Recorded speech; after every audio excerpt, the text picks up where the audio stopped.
Esse é o segundo bloco do APP-TV, que hoje está falando sobre marketing político e sobre como a campanha que vem pela frente deve movimentar a cidade. Então, Cláudia, essa coisa do humor na campanha, né, me parece que não chegou aqui ainda no Paraná. Me parece que o paranaense, o londrinense, é sisudo, não gosta muito de brincar com as pessoas, é isso mesmo?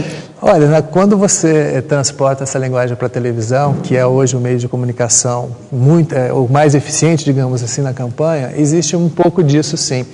O que eu percebo é que as pessoas aqui na região sul têm um certo medo de usar o humor, talvez por não entender até que ponto que deve dar esse tom de humor nas campanhas. Eu vejo algumas iniciativas. Eu lembro que uma das primeiras campanhas que nós fizemos aqui em Londrina, e foi em 96, né, já faz algum tempinho, né, a gente usava alguns quadros, né, que inclusive marcaram época, sabe? Foi curioso até porque a gente fez uma paródia, por exemplo, em cima de uma música daquela banda mineira, Skank, né?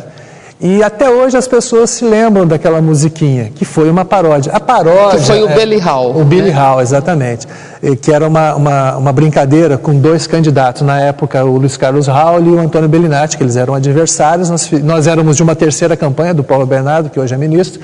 E foi criado por uns meninos do estúdio. Foi uma coisa curiosa, que foi meio natural. E a gente achou bacana e tal, e criamos um jingle e também algumas cenas de campanha, e até hoje as pessoas lembram. Só que pouca gente arrisca, porque o humor é muito isso, né? É um risco que você corre. O humor, ele pode cair para o desagrado, digamos assim, das pessoas. As pessoas, principalmente aqui no Sul, que elas são mais sérias, elas ficam, poxa, os caras estão brincando com coisa séria, né? E às vezes não funciona. Então, medir esse tom, até onde você pode ir, que é uma coisa complicada. Agora, a ironia, a sátira, eu acho muito bacana nas campanhas. Eu acho que o Paraná poderia adotar mais isso, né? Hoje a gente faz campanhas assim, muito sérias, porque os candidatos, eles não querem se passar de forma engraçada ou bem-humorada. Eles querem sempre passar uma postura austera, uma coisa mais sisuda, mais séria, porque eles acham que assim eles chegam mais ao eleitor.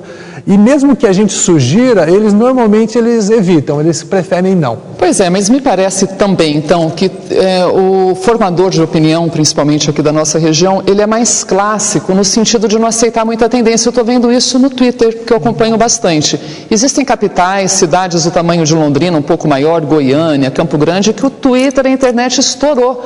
E aqui em Londrina, claro, a gente tem visto algumas pessoas timidamente entrando no Twitter, mas não tem interatividade. Ainda não.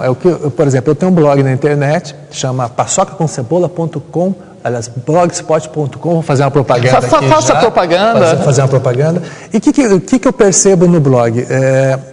Ele fala sobre uma coluna política, fala sobre política principalmente, e eu uso muito o humor, né? E ela tem conseguido mostrar para as pessoas que é possível você falar de política de uma forma mais leve. E até por causa disso a gente percebe que há muita interatividade, as pessoas mandam muito e-mail, comentam, então é possível sim, até por uma experiência própria, você usar humor em campanha, para discutir política. Mas você é um caso de sucesso, não é uma dinâmica generalizada, digamos assim. O normal que eu percebo nos outros blogs de Londrina e às vezes até da região, no Paraná, que eu acesso muito, é que as pessoas realmente tratam a coisa com muita seriedade. Não é, na verdade, você fazer piada com informação, mas a forma como é colocado é sempre uma coisa muito séria, parece que é uma coisa do outro mundo, que ninguém ri. E, na verdade, a gente poderia mudar um pouquinho esse perfil. Até porque você conhece várias campanhas bem-sucedidas que usaram o humor. Bom, mas para a gente começar a ir para os finalmente da entrevista, vem uma campanha aí pela frente que tem tudo para ser acirrada, a gente está vendo aí Dilma e Serra empatados. Nunca antes na história desse país, né, tirando lá na época do Lula e Collor, no final do segundo turno, eu acho que a gente teve uma situação de empate, né, de colamento tão grande entre os dois candidatos.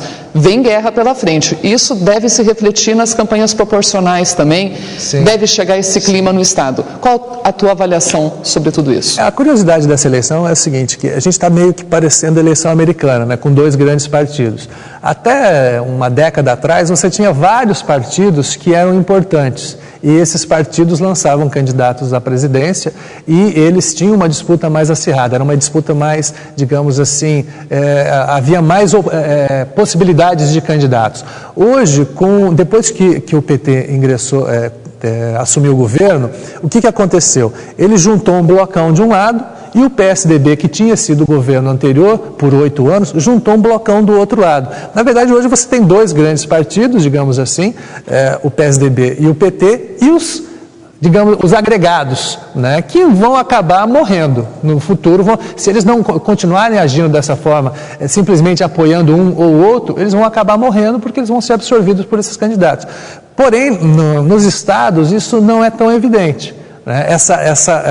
Esses 2 grandes partidos, eles não são tão fortes nos estados. No Paraná, por exemplo, você tem hoje 3 candidatos, possíveis candidatos de partidos diferentes, o PMDB, o PSDB e o PDT. Talvez o PDT não saia, mas a princípio você já vai ter mais opções, né? Então, o que acontece, na verdade, na esfera nacional nem sempre se reflete nos estados. Às vezes você tem uma possibilidade, por exemplo, o PP no Paraná vai apoiar o PSDB, e em outros estados vai apoiar o PT, ou vai apoiar o PMDB. Então essa confusão continua nos estados, mas nacionalmente você já tem essa divisão. Mas essa confusão, em outras palavras, movimenta ainda mais a campanha aqui dentro. Sim, porque o que vai acontecer?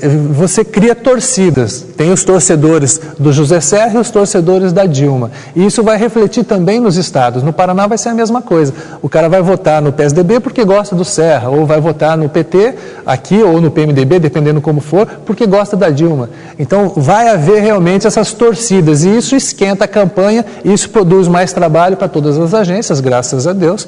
Tem que entrar um din-din, porque também ninguém é de ferro, né? E isso também... E vamos lembrar que não só para as agências, porque olha, gráficas, fabricante de boné, de camiseta, de brindes, prestador de serviço, cabo eleitoral, produtora de TV. E principalmente hoje, com pessoas que antes estavam fora desse mercado, que são as pessoas que trabalham com redes sociais, com internet, com Twitter, com Facebook, com tantas outras redes sociais, que é um novo mercado que abriu, que não havia há 10 anos atrás, aliás, menos, há 5 anos atrás, não havia esse mercado. Cláudio, eu podia passar horas aqui falando de política, mas a gente deixa para um outro programa, então. Perfeito, sem problema. Muito obrigada por ter vindo. Foi um prazer. Eu conversei com Cláudio Oste, jornalista da Mais Propaganda, especialista em marketing político, sobre essa coisa fascinante que é o mundo das campanhas eleitorais. E você já sabe, durante toda a semana, em horários alternativos, tem a reprise desse programa aqui na MultiTV Cidades. E toda sexta, 10h30 da noite, programa inédito feito especialmente para você. Uma boa semana.